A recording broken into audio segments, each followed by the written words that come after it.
Добар ден. Го следите најновото издание на вести на Слободна ТВ. Министерството за одбрана засега не потврдува дали на Украина и се испратени 4 авиони Су-25. Точните детали за сите три одлуки, нивната содржина и објаснување ќе бидат декласифицирани и транспарентно објавени. Со досега донесените одлуки не се нарушува борбената готовност на нашата армија, наведуваат од Министерството за одбрана. Дел од медиумите објавија дека 4 воени авиони Су-25, што Македонија ги набави од Украина за време на конфликтот во 2001 година, деновиве му се донирани на Киев. Предходно Македонија и донираше тенкови Т-72 на Украина. На тоа реагираше официјална Москва. Портпаролката на руското МНР Марија Захарова вчера изјави дека донацијата е голема грешка на властите во Скопје, со што придонесува за продолжување на криминална активност на режимот во Киев против цивилното население во Донбас, со контрареакција на изјавата на Захарова. Вчера, со заедничко соопштение, излегоа Министерствата за надворешни работи и за одбрана на РСМ. Република Северна Македонија е суверена држава која одлуките ги носи самостојно, водејќи се од принципите на почитување на меѓународното право, повелбата на Обединетите нации, принципите и заложбите на ОПСЕ за заштита на европската безбедност, архитектура и глобална стабилност.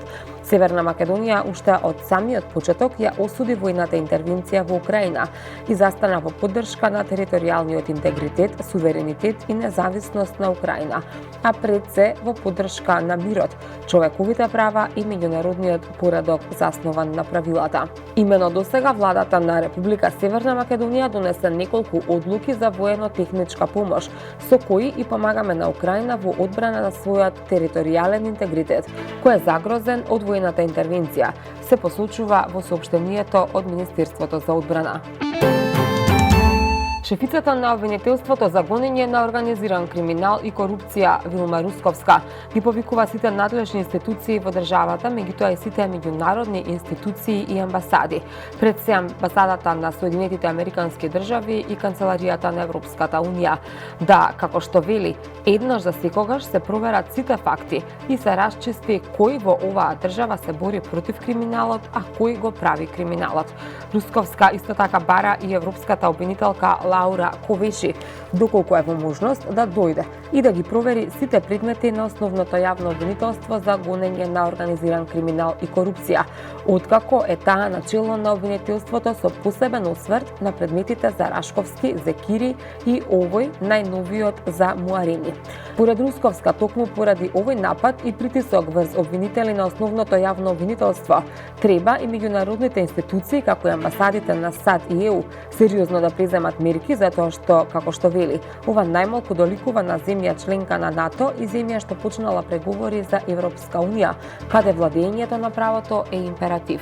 Македонија ниту е диктатура, ниту е монархија.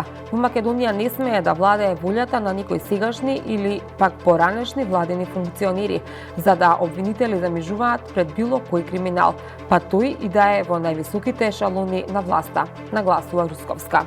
На ова се огласи и директорот на Управата за финансиска полиција Арафат Муареми.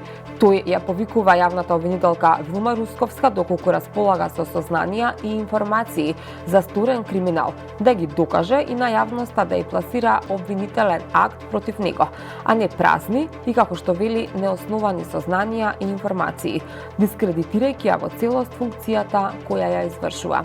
Во пишаната реакција до медиумите на изнесените ставови на Русковска, Муареми посочува дека негонење на криминал поради притисоци представува кривично дело.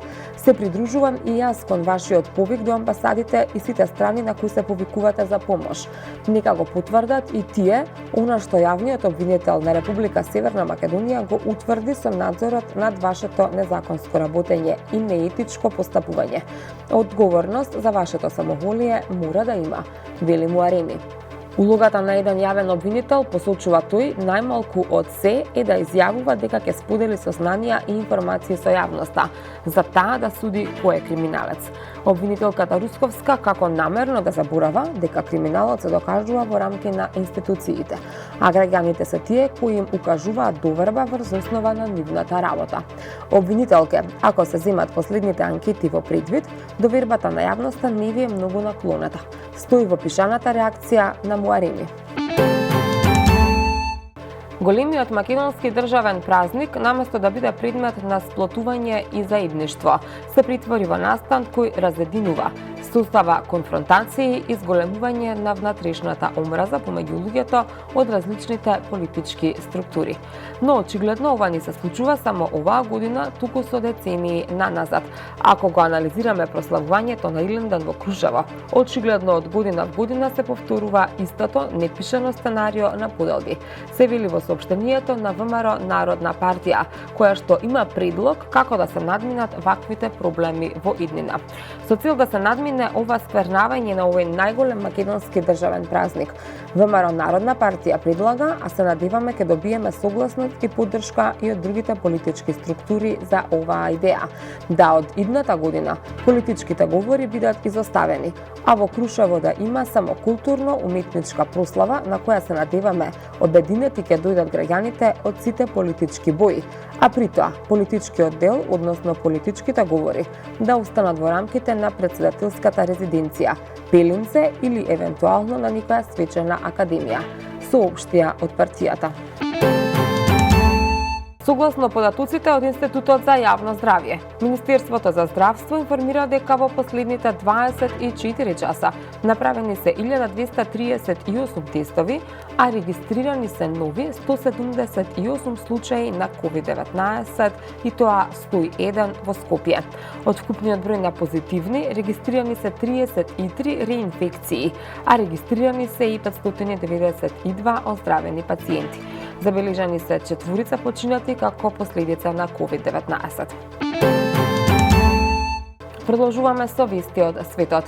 Кинеската војска започна воени вежби што вклучуваат борбено пукање во водите и воздушниот простор околу островот Тајван, информираше денеска кинеската државна телевизија. Во извештајот на телевизијата се наведува дека предвидено е вежбите да завршат во недела попладне. Истовремено Тајванското министерство за одбрана денеска соопшти дека тајванската војска ќе продолжи со зголемување на нивото на подготвеност и соодветно ќе реагира на непријателска ситуација. Кина, која го смета Тајван за своја територија, денеска наведе дека незините несогласувања со островот се внатрешна работа. Нашето казнување на застапниците на независност на Тајван од надворешни сили е разумно и законско, објави кинеската канцеларија за тајвански прашања. Од друга страна, Тајванското министерство за одбрана потврди дека кинеската народно-ослободителна армија денеска истрелала неколку наведувани проектили од класата Тонгфенг во водите североисточно и југозападно од островот, јави ДПА. Портпаролот на Министерството кратко изјави дека вооружените сили на Тајван ги следеле истрелите во реално време. Портпаролот на Министерството кратко изјави дека вооружените сили на Тајван ги следеле истрелите во реално време и веднаш ги активирале соодветните одбранбени системи.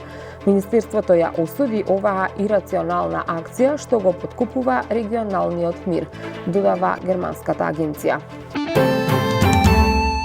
Главниот директор на меѓународната акција за атомска енергија, Рафаел Гроси, повторно апелираше за пристап до украинската нуклеарна централа, која сега е под контрола на руските сили, за да се утврди дали таа представува одредена опасност. Контактот со најголемата европска нуклеарна централа, која се наоѓа во Запорожје и со која управуваат украински техничари, не е стабилен и не постои секојдневно, изјави Гроси за швајцарскиот весник Тагес Анзајгер. Според него, не може да се дозволи несоодветна комуникација со објектот во областите важни за безбедноста. Свесни сме за наводите дека во објектот се складира боева муниција и дека се случуваат напади врз електраната. Да бидам искрен, ако немам пристап, не можам да одредам степен на опасност. Има контрадикторности меѓу извештаите од руската и украинската страна. Добивам информации, ги споменувам во извештаите, но никако не можам да утврдам дали тоа одговара на фактите, рече Гроси, а пренесува Guardian. Украинскиот претседател Володомир Зеленски бара од кинескиот лидер Си Џинпинг да седнат на иста маса и директно да разговараат за актуелните ситуации во Украина и Кина. Зеленски верува дека тој може навистина да помогне и да стави крај на конфликтот во неговата земја. Пекинг за сега не даде одговор на ваквото барање, кое не е прво по руската инвазија на Украина, пишува Bloomberg. Последен пат овие два лидера разговарале лани, изјави Зеленски за кинескиот весник Јужна Кина Morning Post. Од почетокот на руската инвазија, тој вели дека неколку пати побарал да разговара со кинескиот лидер, но не добил одговор од Си. Според него, таков диалог би бил многу корисен. Лидерот на втората најсилна економија во светот, Си Џинпинг, одби да ја осуди руската инвазија на Украина, за да може да ја задржи добрата соработка со рускиот претседател Владимир Путин. Диалогот меѓу Кина и Украина за сега бил само меѓу дипломатите, како оној меѓу министрите за надворешни работи на двете земји. Според Зеленски, Кина може да има позитивна улога во ставањето крај на војната. Поранишниот албански претседател и екс-премиер, како и актуелен лидер на крилото за обнова на Демократската партија Сали Бериша, изјави дека јавниот долг во земјата достигнал 107% од бруто домашниот производ и дека земјата оди кон грчко сценарио на банкрот. Додаде дека просечната плата денеска во Албанија требало да изнесува 1500 евра. Јавниот долг е зголемен од 62,4 на 107% од БДП. Што е направено со овој долг? Ви гарантирам дека ако оваа влада мислеше ќе работам за овие граѓани, ќе ги натерам да заборават на сиромаштија, можеше и трикратно да ги зголеми платите и пензиите доколку сакаше. Со овој долг, кога би се вратил за благосостојба, секој граѓанин би имал просечна плата од 1500 евра. Но колку е платата денес? 30% пониска од 2013 година, бидејќи цените се повисоки за 80 до 90%, рече Бериша. Тој додаде дека владата, кога тој бил премиер, имала проблеми, но им ја подигнала надежта на албанците, а населението се зголемувало од година во година. И последна вест за ова издание на вестите е временската прогноза. Денеска во најголемиот дел од земјата ќе се задржи сончево време со мала до умерена локална облачност. Во текот на денот ќе дува слаб до умерен ветер од северен правец. Во утринските часови температурата ќе биде во интервал од 13 до 20, а во текот на денот од 30 до 39 степени. УВ индексот ќе изнесува 8. Под влијание на стабилна и топла воздушна маса, утре во најголемиот дел од земјата ќе преовладува исто така сончево време со мала до умерена локална облачност. Во текот на денот ќе дува слаб до умерен ветер од северен правец. УВ индексот и утре ќе изнесува 8. Ви благодарам што не следевте. Ова беше последната информација во вестите. Довидување.